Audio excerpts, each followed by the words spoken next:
पुराने समय की बात है। दो संत एक साथ रहते थे। दोनों की भक्ति का तरीका अलग अलग था।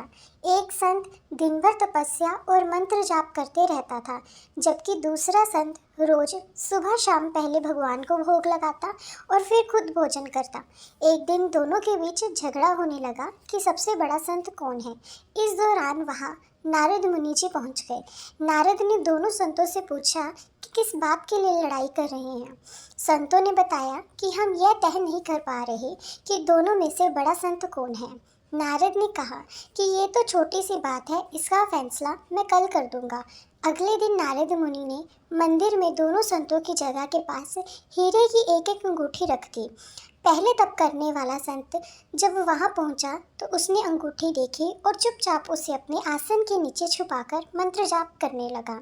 कुछ देर में दूसरा संत भगवान को भोग लगाने के लिए पहुंचा।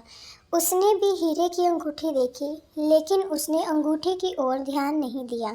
भगवान को भोग लगाया और खाना खाने लगा। उसने अंगूठी नहीं उठाई। उसके मन में लालच नहीं जागा, क्योंकि उसे भरोसा था कि भगवान रोज उसके लिए खाने की व्यवस्था जरूर करेंगे। कुछ देर बाद वहाँ नारद जी आ गए। दोनों संतों ने पूछा कि अब आप बताइए कि हम दोनों में से बड़ा संत कौन है।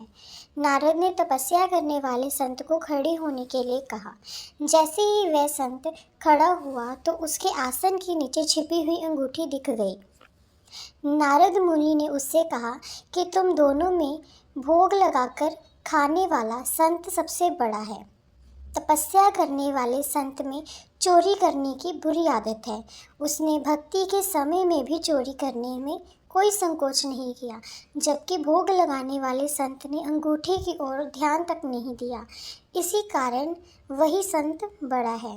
सीख: भक्ति तभी सफल होती है जब भक्त के मन में बुरे विचार ना हो, भक्त बुरे काम ना करता हो। जिस भक्त के विचार पवित्र हैं और जो बुरे कामों से दूर रहता है, सिर्फ उसे ही भगवान की कृपा मिलती है।